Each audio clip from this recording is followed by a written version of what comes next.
Blockchain technology has a lot of applications beyond just cryptocurrencies like Bitcoin or social networks. In this video, I want to talk about the ways in which blockchain can revolutionize government and potentially help to reduce corruption. So first off, for the uninitiated, what is blockchain? Well, I've previously made a video describing it, so I will just simply insert that definition here. Blockchain is a distributed database. It maintains a growing list of ordered records known as blocks. Each block contains a timestamp and a link to a previous block.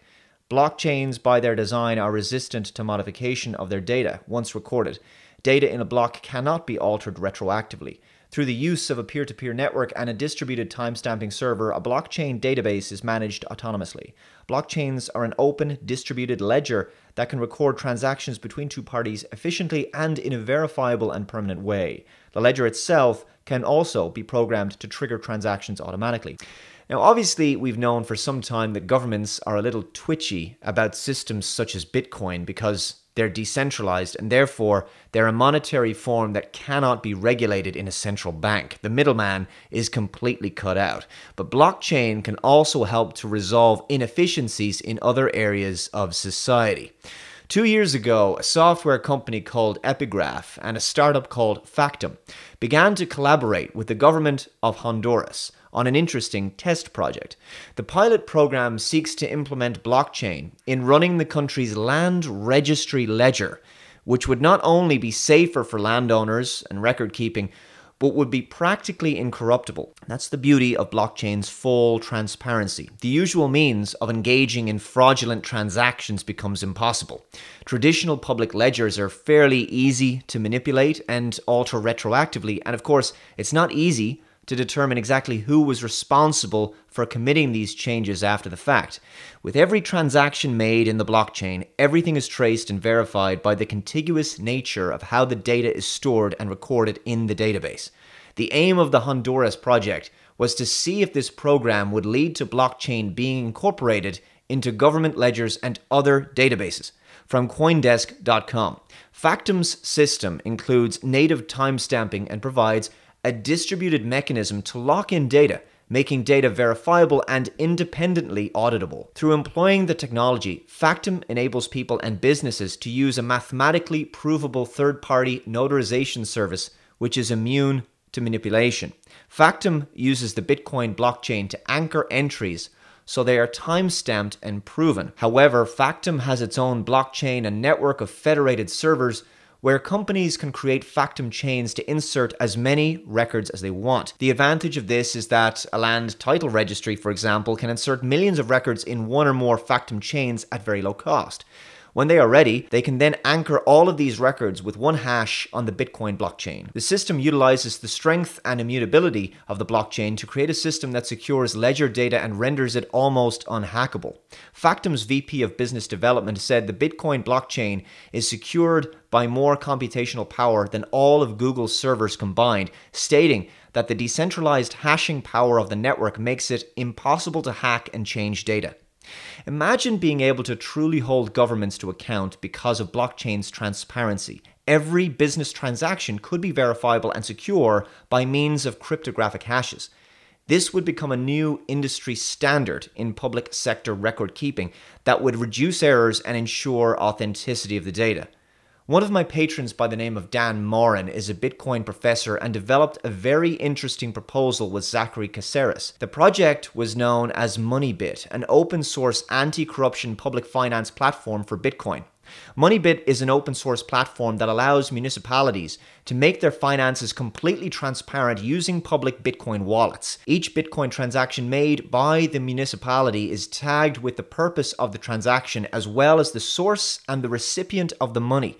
These transactions are displayed in a friendly online user interface that allows drill down into the municipality's accounting.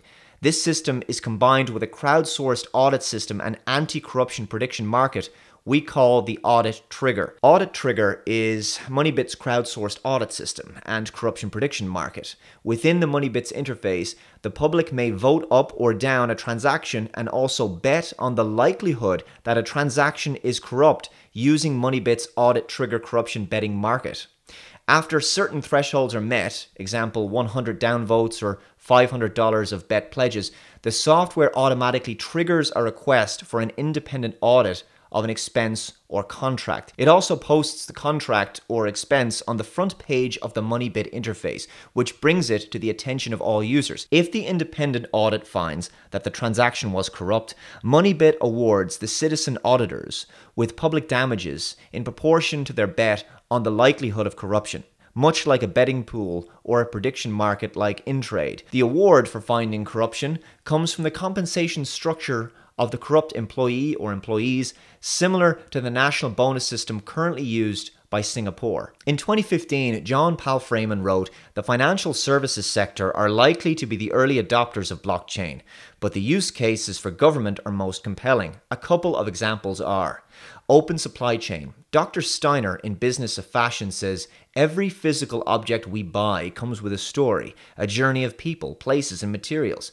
But these stories often remain hidden in sprawling, complex supply chains.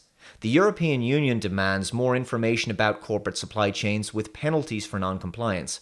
Consumers want to know where and how their products are made. Blockchain could enable safe digital transfer of property across the end-to-end supply chain, offering transparency to the participants, end user, and regulatory authorities. Identity management, otherwise referred to as resolving the privacy paradox between delivering effective identity management solutions across government whilst mitigating citizen privacy concerns around who can see what in their identity information. Blockchain could be used to store cryptographically signed components of a citizen's proof of identity. Once validated by the appropriate government body, the citizen could decide at component level who in the network is able to access their proof of identity. Resilience is achieved by the duplication of the proof of identity blockchain across the network, which would include citizens, service providers, government and private, and regulatory bodies.